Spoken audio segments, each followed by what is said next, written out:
Salut tout le monde et bienvenue sur ma chaîne pour une nouvelle vidéo. Il est l'heure de vous faire un petit bilan livresque du mois de février, sachant que j'ai participé ce mois-ci à un challenge organisé par Alex Bookin en Prada, une booktubeuse que j'adore, vous le savez maintenant.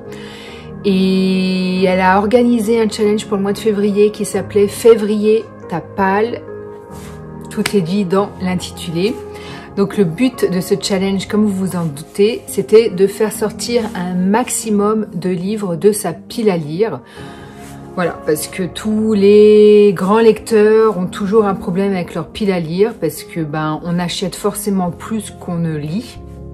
En général, c'est comme ça que ça se passe, et du coup, la pile à lire prend des proportions gigantesque.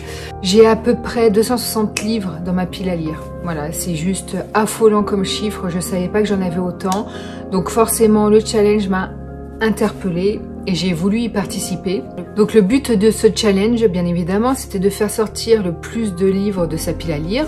Pour ce faire, vous aviez quelques conditions. La première, c'était de faire sortir tous ces livres de moins de 200 pages de sa pile à lire.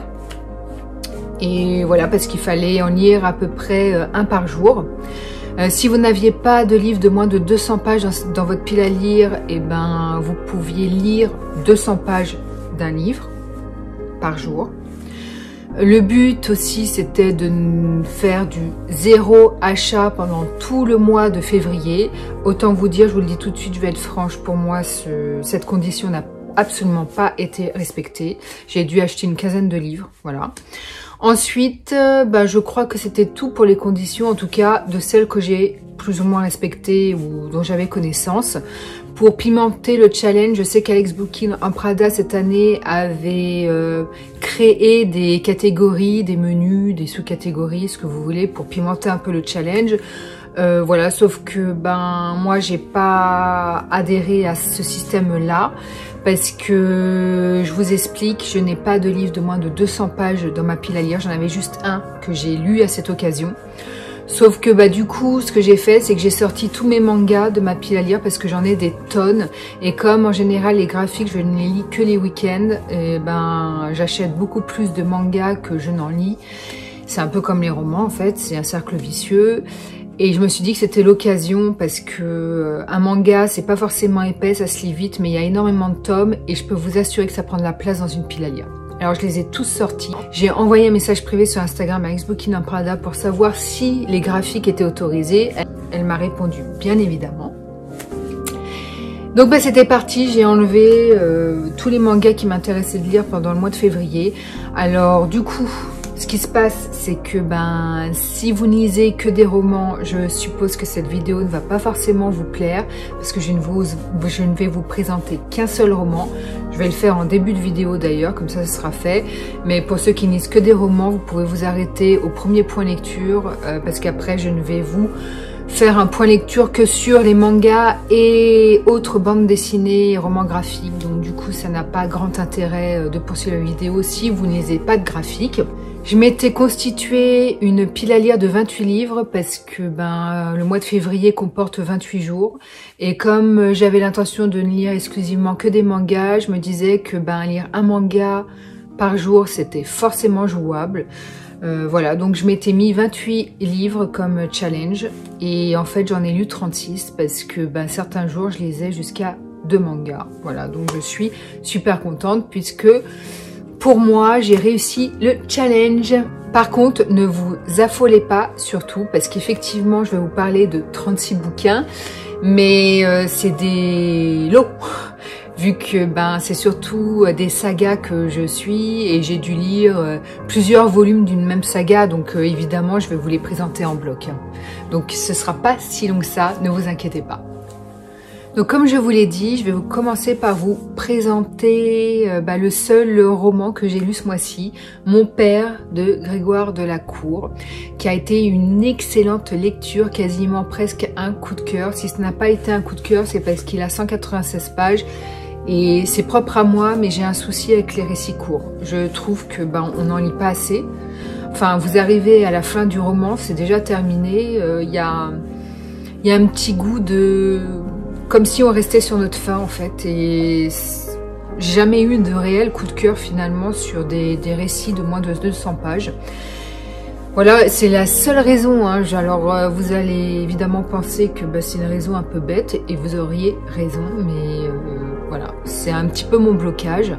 Mais qu'est-ce qu'elle a été chouette cette lecture, elle était superbe. Alors je vous avertis tout de suite, si vous avez un enfant, ça va être éprouvant à lire comme bouquin, voilà. Puisque c'est l'histoire d'une confrontation entre un papa et un prêtre accusé d'avoir violé à plusieurs reprises son fils.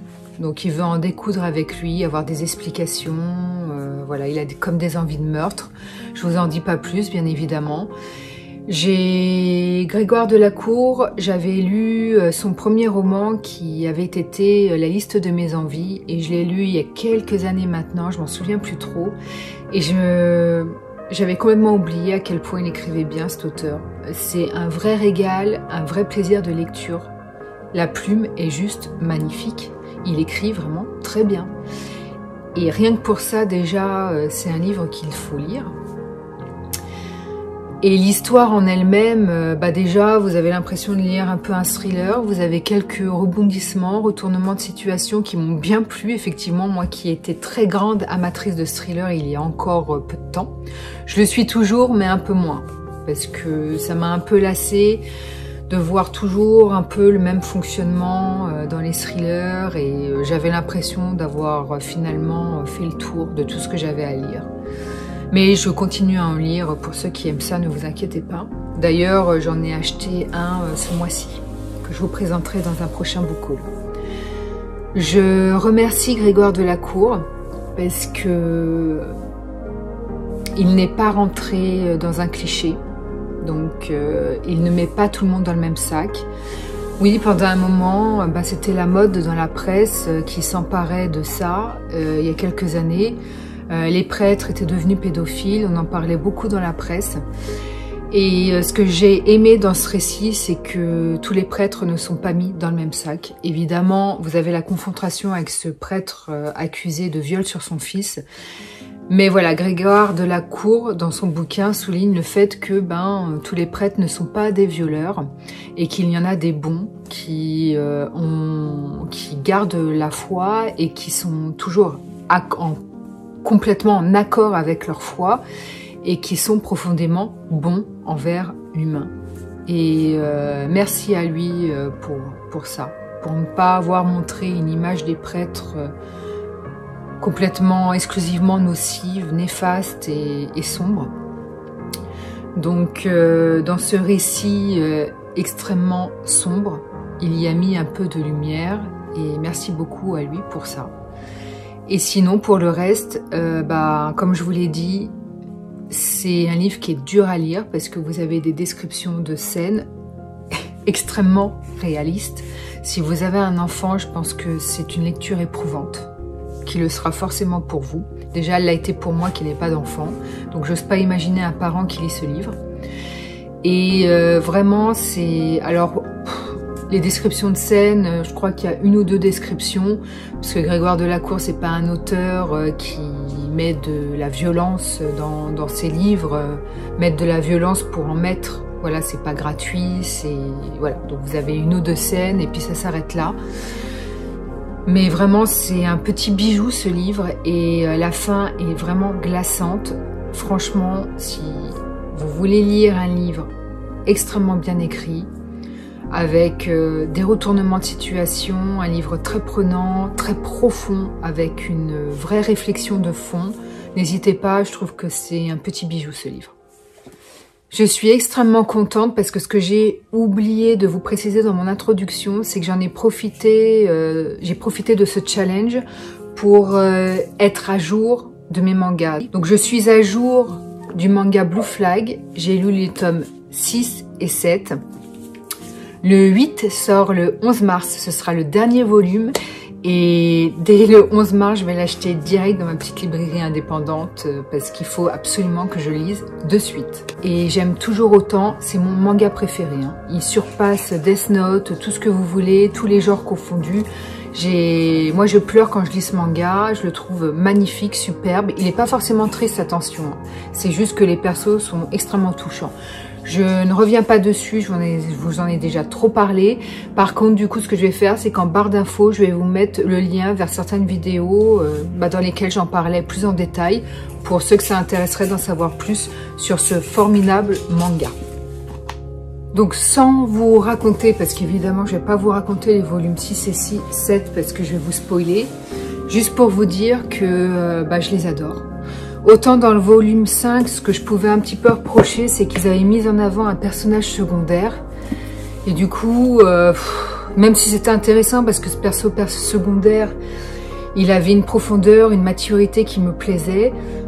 Moi, j'aime trop les 3 personnages principaux, surtout Thomas, c'est mon perso préféré. Et moi, je ne veux qu'on ne parle que de lui. Du coup, je trouvais ça sur le moment dommage qu'on mette en avant un perso secondaire dans le volume 5, mais ça continue à me plaire quand même.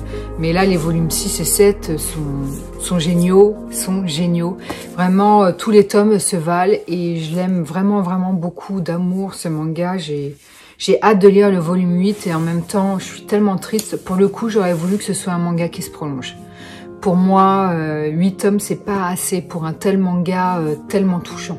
On continue. Alors, j'ai lu les tomes pendant le mois de février. J'ai découvert le manga Mon colloque d'enfer. Donc, je me suis bouffé les tomes 1 à 8.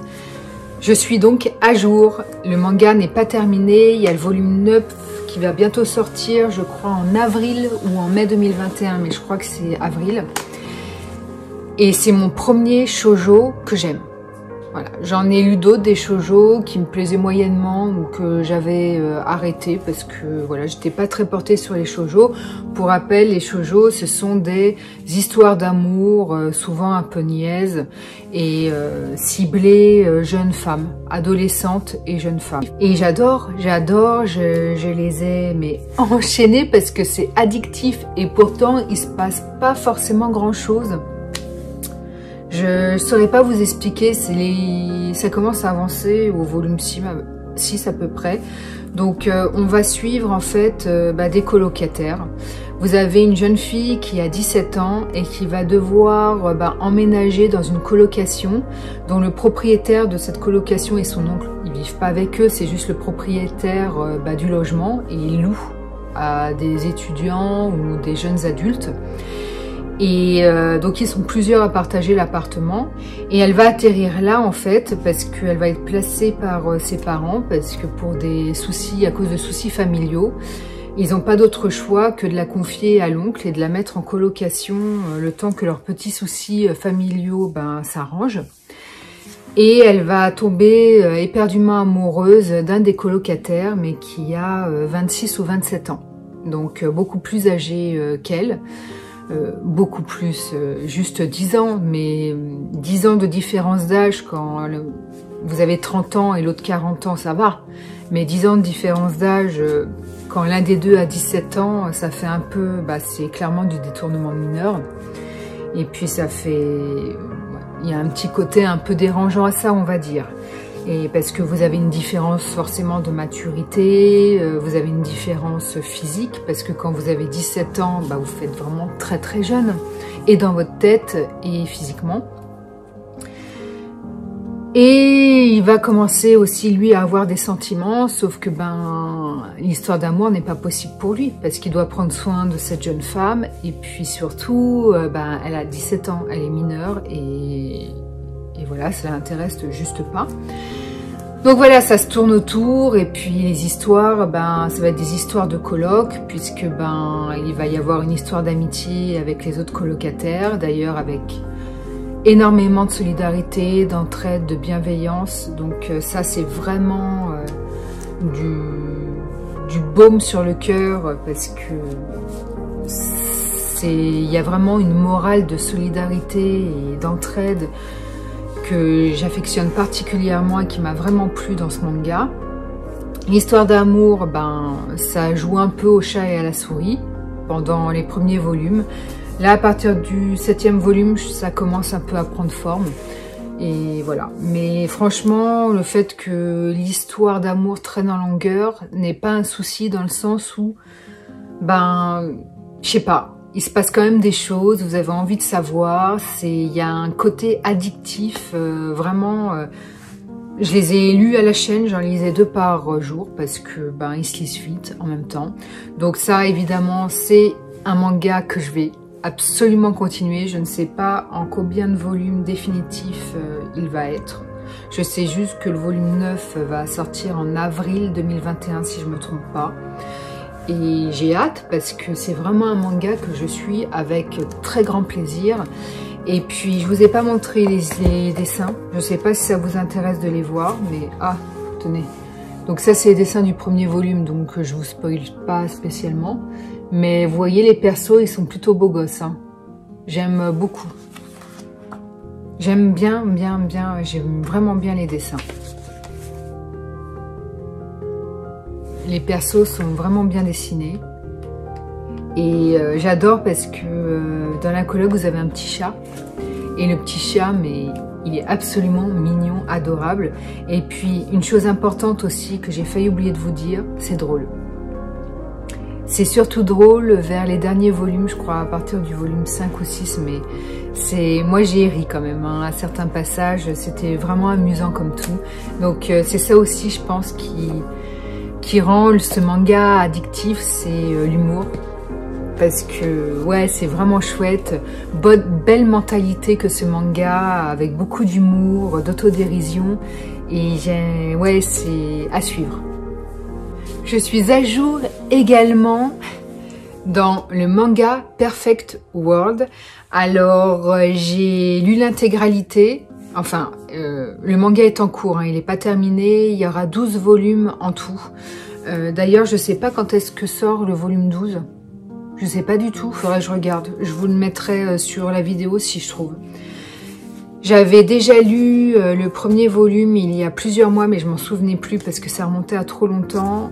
Et comme pour Noël et mes anniversaires, mon chéri m'a complété le manga jusqu'au 10. Et en février, du coup, comme j'étais en train de lire cette saga que j'aime beaucoup, j'en ai profité pour, pendant le mois de février, d'acheter le 11 et je l'ai lu tout de suite. Donc, aussitôt arrivé dans ma pile à lire, il en est aussitôt ressorti. C'est également du shoujo, donc je ne critiquerai plus le shoujo de ma vie parce que vous avez de très belles découvertes. Alors je m'en excuse, j'avais un préjugé là-dessus, je pensais que le shoujo c'était que des romances niaises, sauf que ce n'est pas le cas, vous en trouvez vraiment avec beaucoup de profondeur, comme celui-ci qui parle du handicap. Et il a énormément de profondeur, il est très réaliste. Et ce que j'aime surtout, c'est qu'en fait, c'est un manga tranche de vie. Moi, j'adore les mangas tranche de vie. Et on y relate donc l'histoire d'amour entre un jeune homme et une jeune femme. En fait, cette jeune fille aimait ce jeune homme déjà au lycée. Mais ils ne sortaient pas ensemble. C'était un peu un amour caché parce que je crois que lui ne le savait pas qu'elle l'aimait. Et ils se sont perdus de vue au moment de partir à la fac et se sont retrouvés quelques années plus tard parce qu'ils vont être amenés à travailler ensemble et pour le même projet. Donc elle va retomber sur lui un soir au restaurant et elle va s'apercevoir qu'elle est toujours amoureuse de lui en fait. Elle pensait ne plus l'être parce que ils ne se voyaient plus, mais en fait si. Et à la fin du restaurant, avant de partir, elle va découvrir qu'il est en fauteuil roulant. Parce que pendant ses années de fac, il s'est fait renverser par une voiture et il est handicapé à vie en fait. Et j'ai adoré parce que ça vous apprend plein de choses. La mangaka s'est documentée, mais vraiment, vraiment beaucoup. Hein. Elle a interrogé les hôpitaux, les spécialistes dans le domaine du handicap, les infirmiers, les médecins, ce que vous voulez, qui ont l'habitude de ce genre de problème. Et on voit qu'elle s'est documentée parce que c'est fouillé ses recherches et vous allez voir que vous allez apprendre plein de choses en fait sur le handicap, à savoir moi je m'imaginais qu'une personne en fauteuil roulant c'était juste quelqu'un qui pouvait plus marcher, donc était condamné à être en fauteuil roulant toute sa vie. et par rapport à qui il fallait aménager le cadre de vie pour qu'ils puissent se démerder le plus possible en totale autonomie. Et en fait, bah, c'est pas ça. C'est pas ça. Vous êtes en fauteuil roulant, mais il y a des complications liées à ça au niveau médical qui peuvent être très graves, qui peuvent engager votre pronostic vital. Je ne le savais absolument pas.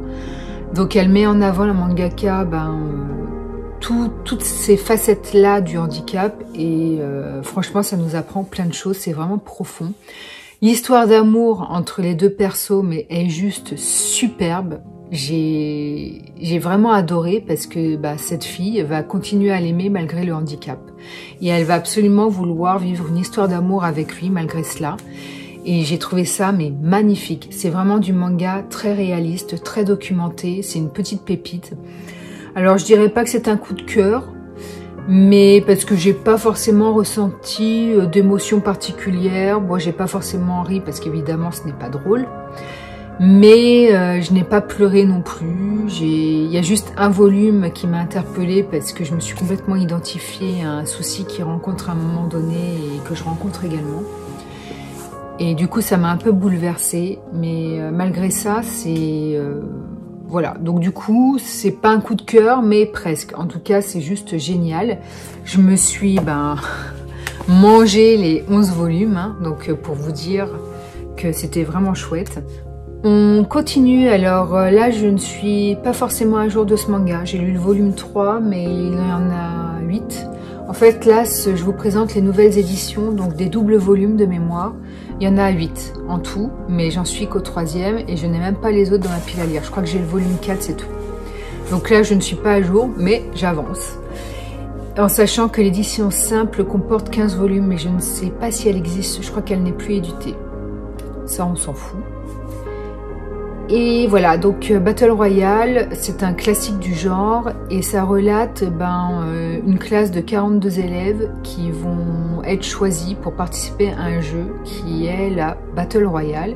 Donc ils vont être isolés sur une île et ils vont devoir s'entretuer puisque un seul doit survivre à la fin. Donc forcément vous êtes obligé de vous entretuer pour que être le seul survivant au final. Et c'est très très violent. Donc là pareil, je suis d'accord avec la ligne éditoriale, c'est du shonen, donc dirigé pour les jeunes adultes hommes. Voilà, pour moi c'est vraiment les adultes. Là par contre c'est pas du tout un manga pour enfants ou pour ados, parce que vous avez certaines scènes de sexe. Donc elles sont pas nombreuses, mais c'est plus que de l'érotisme. Là on est dans de la pornographie, donc c'est clairement des scènes dignes d'un manga hentai. Donc pour moi, c'est pas pour les ados, ni encore moins les enfants. C'est vraiment pour un public averti et adulte. D'ailleurs, c'est écrit sur la couverture.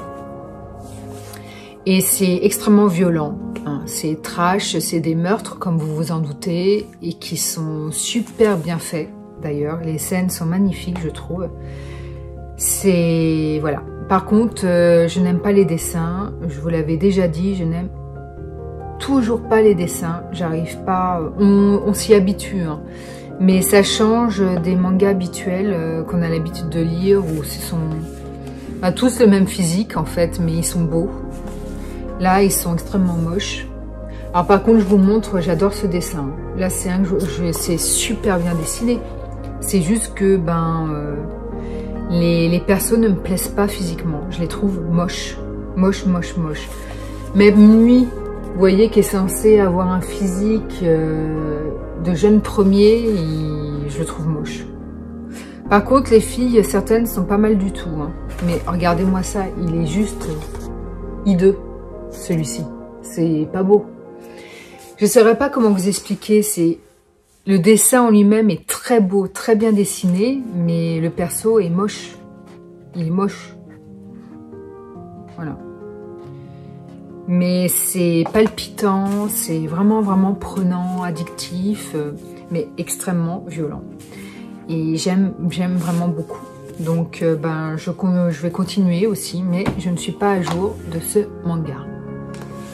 Je continue avec les mangas dont je ne suis pas à jour, mais dont je poursuis la lecture, All Boy. Donc là aussi c'est une nouvelle édition en 4 volumes. Et par contre plus épais, hein. Donc c'est un peu plus long à lire. Et j'en suis fan, Alors il faut savoir que je vous en ai déjà parlé dans un vlog, mais un petit peu vieux. Donc pour ceux qui ne savent pas, Old Boy, déjà c'est l'un de mes films préférés. Je ne savais pas que le manga existait. On est dans du thriller psychologique, hein, pour petite précision. Et j'adorais parce que le film est l'un de mes préférés, je trouve. Au niveau de la réalisation, juste magnifique. Je trouve que le réalisateur est perfectionniste. Quand on est arrivé à la fin du film, j'ai été complètement sur le cul, complètement bluffée par un retournement de situation. J'ai adoré les acteurs, ils sont juste fabuleux. Bref, c'est mon film coréen préféré. C'est mon film préféré tout court. Si je vous précise qu'il est coréen, c'est parce que je crois qu'ils ont fait une adaptation américaine que je n'ai pas vue, que je n'ai pas envie de voir, tellement l'adaptation coréenne est sublimissime. Et quand j'ai appris récemment par la librairie Le Renard Doré sur sa page Instagram qu'il existait le manga, et d'ailleurs que le manga existait avant le film, voilà, parce que le film est une adaptation du manga, tout de suite j'ai couru l'acheter parce que je me suis dit ça va me permettre, le manga, même si je connais l'histoire, de redécouvrir ce que j'ai connu en film. Et je me suis pas trompée. Alors 4 tomes de ce manga, comme je vous dis, c'est épais. On va suivre en fait un homme qui a été emprisonné 10 ans dans une geôle, une sorte d'hôtel particulier dans une chambre. Il n'en est pas sorti pendant 10 ans, donc il n'a pas vu la lumière du jour pendant 10 ans. Voilà, donc c'est dramatique, hein, vous pouvez devenir fou pour ça, sachant que dans le film c'est 25 ans de mémoire. Mais il me semble que le film, il reste enfermé 25 ans. Dans le manga, juste 10. Et à sa sortie, il va vouloir découvrir qui l'a enfermé et pour quelle raison. Et j'adore. J'adore parce qu'en fait, au niveau de la forme, même si le fond reste un peu le même, la forme est différente. Et comme je vous le disais, je redécouvre le film. Et vraiment, j'aime beaucoup. Sachant que ça pourrait être un coup de cœur. Parce que si la fin reste la même, je la connais. Donc je pourrais pas faire de ce manga un coup de cœur. Parce que je ne vais pas être surprise par la fin. Mais pour ceux qui n'ont pas vu le film, et si vous avez envie de lire ce manga, vous allez être bluffé. C'est du super thriller psychologique. J'adore, c'est une petite pépite. Je suis à jour, enfin presque, de The Promised Neverland. J'ai lu le tome 17 en sachant qu'entre temps le tome 18 était sorti, donc j'ai été l'acheter mais j'ai pas pu le lire. Mais on va dire quand même que je suis à jour parce qu'il me reste juste un petit volume à lire et franchement c'est pas grand chose. Donc à jour de ce manga qui a été pour moi un coup de cœur. Alors il va se terminer en 20 tomes, sachant que le tome 19, je crois qu'il sort en avril ou mai 2021. En fait, ils sortent un tome tous les 2-3 mois. Du coup, comme je vous le disais, en 2021, ça signera la fin de ce magnifique manga que j'aimais par-dessus tout. Je vous raconte pas l'histoire, je vous détaille pas, parce que pareil, je vous en ai suffisamment parlé dans mes anciens vlogs et vidéos. Donc je vais pas en rajouter une couche. J'aime toujours autant. Je sais pas si j'aime toujours autant. Je suis contente qu'il se termine en 20 tomes. Parce que je trouve que ça commence à pas tourner en rond. Mais ce que j'adorais dans ce manga, c'était la stratégie.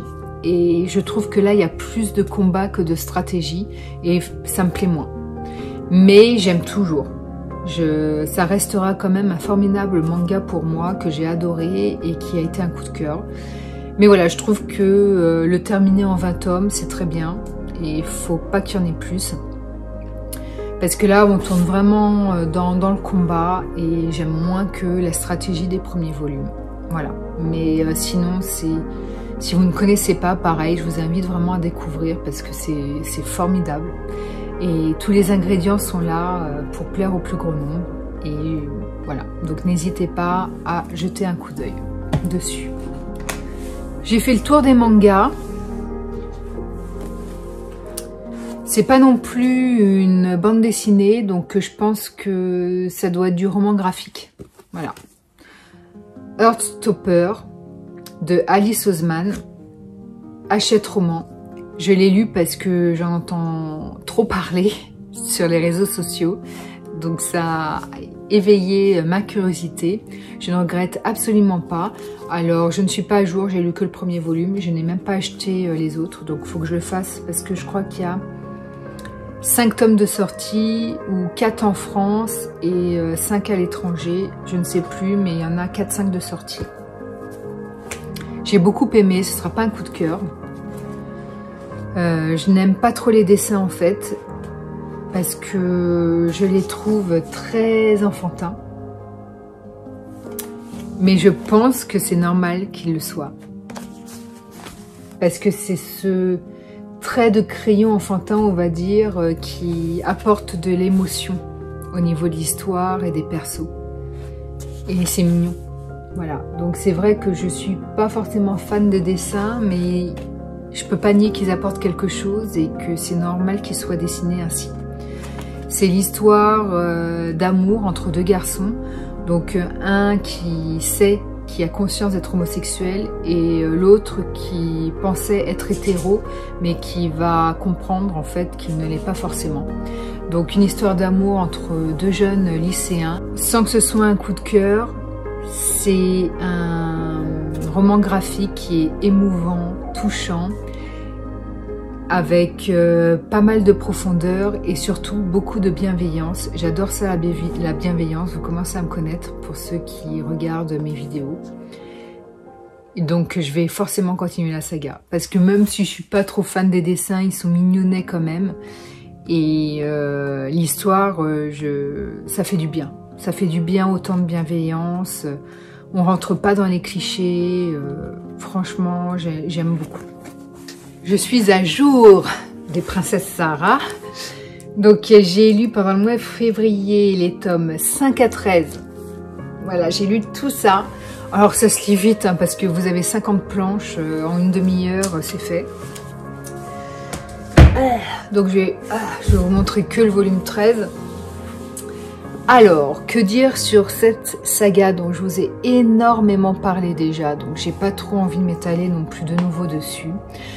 Alors c'était, je l'avais mis cette saga dans mes coups de cœur parce que c'était nostalgique, parce que comme je vous le dis et répète, j'adorais le dessin animé que je regardais quand j'étais petite. Coucou la génération années 80. Et donc j'ai voulu découvrir cette bande dessinée pour une question de nostalgie, parce que je voulais revoir Princesse Sarah, parce que je voulais savoir ce qu'elle allait devenir, même si on est bien d'accord hein, que le scénariste et dessinateur de la bande dessinée ne sont pas le réalisateur du dessin animé, hein, qui doit être mort d'ailleurs. Enfin je sais pas, j'ai pas fait de recherche à ce niveau-là, donc j'en suis désolée par avance, mais on sait juste que ce ne sont pas les mêmes. Donc on savait très bien que la suite allait être imaginée selon ce qu'ils voulaient eux, et plus par rapport aux réalisateurs et scénaristes du dessin animé. Donc on sait très bien que, je savais très bien que ça allait prendre une tournure différente, et effectivement c'est le cas. Donc le premier cycle de Princesse Sarah dans la bande dessinée est vraiment très calqué sur le dessin animé. Le premier cycle correspond aux 4 premiers volumes. Et du coup, j'étais ravie, j'étais contente parce que je retrouvais l'âme de Princesse Sarah, je retrouvais sa morale, ils ont tout respecté, à part juste, comme je vous le disais, qu'ils ont modernisé puisque vous avez un style steampunk qui a fait son apparition dans la bande dessinée. Donc le steampunk, c'est c'est futuriste, c'est de la robotisation. Donc voilà, ils ont intégré des robots dans la bande dessinée. J'ai rien contre l'idée à partir du moment où l'âme de Sarah était respectée par rapport au dessin animé. Et voilà, ensuite le deuxième cycle, je vais pas vous la raconter pour pas spoiler bien évidemment. Mais je trouvais que la suite correspondait bien à la suite, assez bien la suite que j'aurais pu imaginer par rapport au dessin animé. Il y avait une cohérence, voilà, une ligne de conduite qui était assez tenue. Du coup, bah, j'ai adoré. Après le 3e cycle, là on part dans des situations un peu rocambolesques, donc je vous avouerai que ça m'a moins plu. Je continuerai à suivre cette saga parce que je vous en ai parlé dans mes anciennes vidéos, mais je ne savais pas si la bande dessinée se terminait en 13 volumes ou s'il y en aurait plus, parce que je trouvais que le 13e volume était sorti il y avait pas mal de temps et il n'y avait pas de 14 volumes d'annoncés.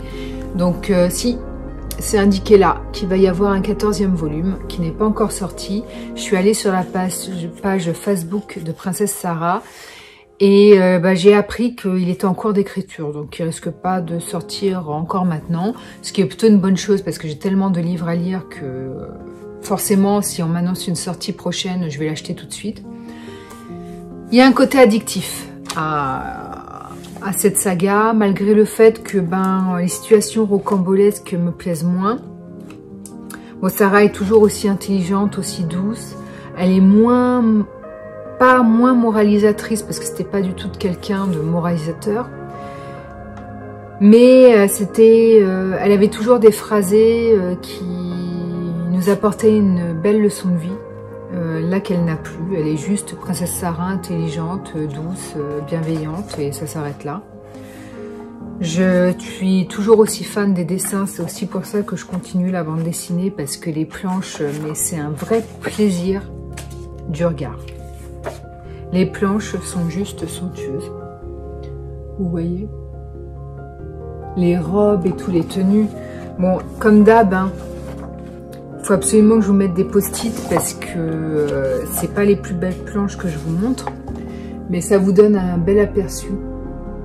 Et les persos, je les trouve tellement beaux. Princesse Sarah est tellement magnifique physiquement. Regardez sa petite bouille.